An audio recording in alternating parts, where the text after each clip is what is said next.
Welcome to the Daily Globe. Please subscribe and hit the bell icon for more breaking updates. In a nation often divided by ideology, where passionate voices clash on the streets and in the halls of power, moments of true unity are rare. The United States, with its long history of political polarization, has grown accustomed to sharp disagreements, especially when it comes to the highest court in the land. That's why the Supreme Court's recent string of unanimous decisions has stunned the country and captured the attention of both legal scholars and everyday citizens. In a time when consensus seems almost impossible, the justices have found common ground on issues that cut to the core of American life. Instead of the usual split opinions that often reflect the nation's deep divisions, the justices have spoken with one voice, reshaping the boundaries of the Second and Fourth Amendments. Their decisions have not only surprised observers, but have also set new precedents that will influence generations to come. These 9-0 rulings have sent shockwaves through American law and politics, clarifying rights that define the nation's identity. Legal experts are calling this a watershed moment, as the court's clarity brings both relief and new questions about the future. The court's decisions on gun rights and protections against unreasonable seizure are not just legal milestones. They're global signals about the balance between state power and individual liberty. These rulings are being watched around the world, as other democracies look to America for cues on how to navigate similar challenges. Tonight, we'll break down these landmark cases, explain what changed, and explore the far-reaching impacts on law, politics, and society.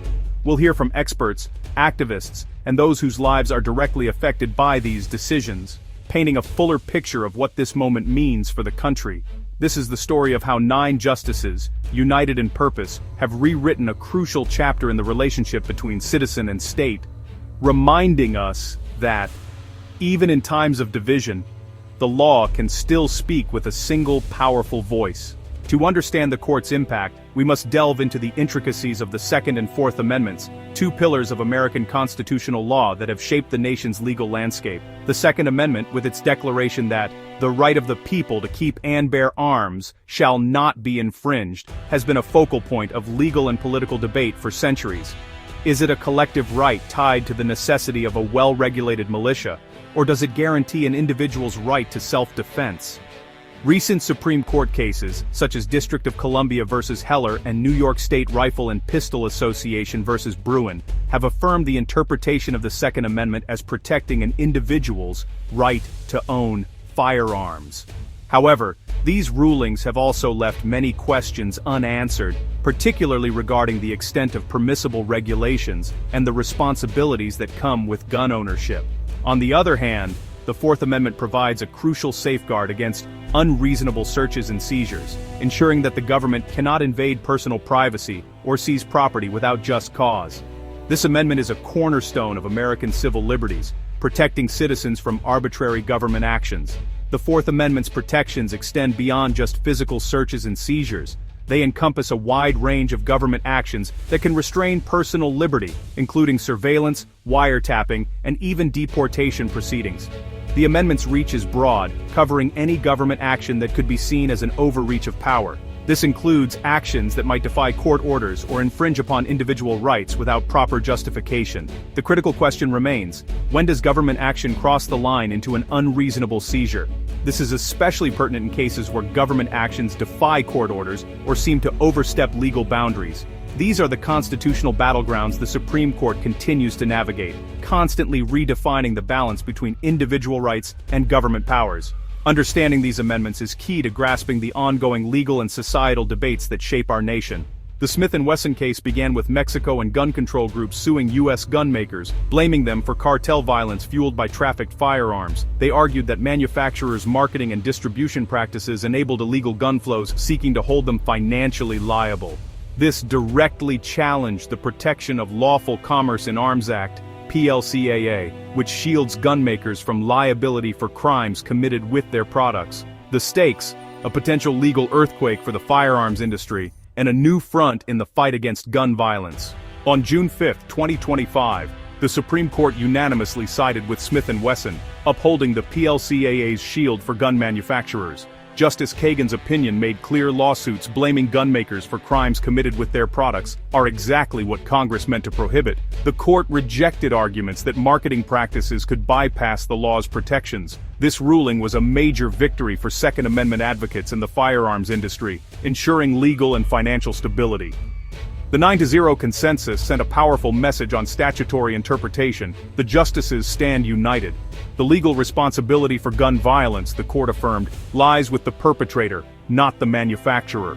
In NRA v. Vullo, the court tackled not gun ownership, but free speech, specifically whether government officials can pressure private companies to cut ties with advocacy groups. The NRA accused a New York regulator of coercing banks and insurers to blacklist the group, arguing this was unconstitutional retaliation for their views. The Supreme Court, again unanimous, ruled that government cannot use its power to punish or silence disfavored speech. Justice Sotomayor wrote, "Officials cross a constitutional line when they use state power to intimidate private entities into penalizing a speaker. The decision set a clear precedent: free speech protections apply regardless of political stance, and government coercion is out of bounds." The Vullo ruling's impact quickly spread, invoked in debates over media freedom and government intimidation. The Abrego-Garcia case thrust the Fourth Amendment into the national spotlight, raising urgent questions about constitutional rights and government power. Despite a judge's order protecting him from removal, Abrego-Garcia was deported to El Salvador, where he was immediately imprisoned upon arrival, sparking outrage among advocates. His lawyers argued this was an unreasonable seizure, the government blatantly defying a court order and violating his fundamental rights under the Constitution. The Supreme Court unanimously agreed. The executive cannot simply ignore judicial orders and deport someone in direct defiance of the law. The ruling reinforced that even in immigration cases, the government is bound by the rule of law and subject to judicial oversight at all times. The justices cautioned lower courts to respect executive authority in foreign affairs, but made clear the judiciary's word cannot be ignored or set aside. The case became a vivid and lasting example of how constitutional protections must be upheld, even at the nation's borders. These unanimous rulings sent shockwaves through politics and the economy. The court's consensus challenged the narrative of a hopelessly partisan judiciary, lowering the political temperature and forcing both sides to confront legal principles over party lines. The Smith & Wesson decision gave the firearms industry stability, boosting investor confidence and closing the door on liability lawsuits. For gun control advocates, it meant shifting focus from litigation to legislation. The Vullo ruling became a shield for free speech across the spectrum, invoked in media controversies and beyond. The Abrego-Garcia decision put a human face on the rule of law, reminding the public that constitutional rights protect everyone, even non-citizens. Together, these cases affirm that the judiciary can act as a powerful check on government overreach.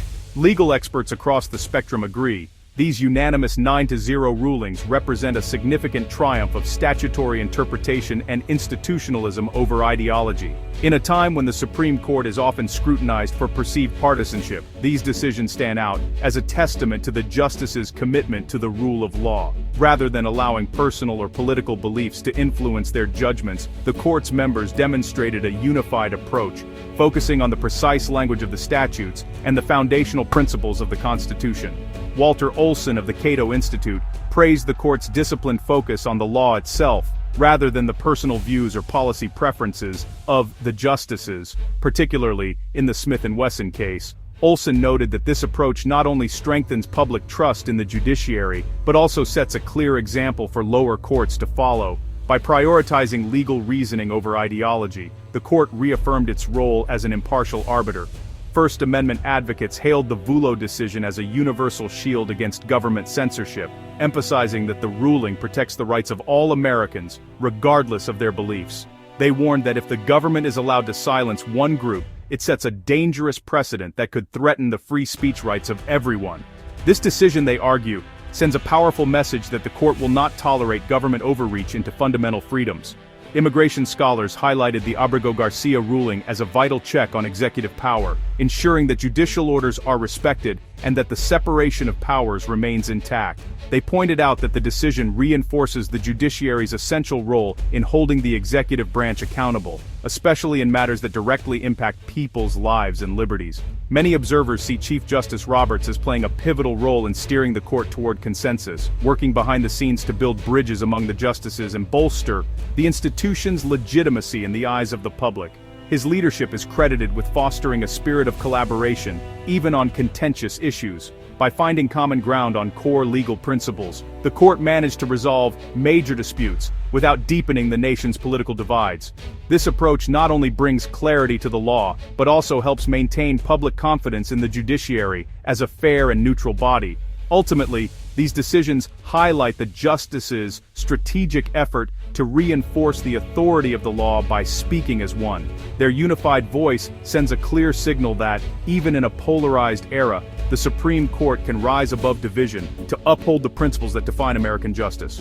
The Supreme Court's recent term has been extraordinary, delivering unanimous rulings that clarified and reinforced America's most contested rights. The Smith & Wesson decision solidified the legal landscape for gun manufacturers and the Second Amendment. The Vulo case created a robust defense against government coercion, protecting free speech for all. The Abrego-Garcia ruling reaffirmed the Fourth Amendment's power to check executive overreach, even in immigration. These cases show a court willing to rise above partisanship and defend foundational liberties. The Constitution, centuries old, still provides clear answers to modern dilemmas when interpreted with care. The lesson: consensus is possible, and the rule of law endures. The story continues. It's up to all of us to stay vigilant and engaged in the ongoing conversation about liberty.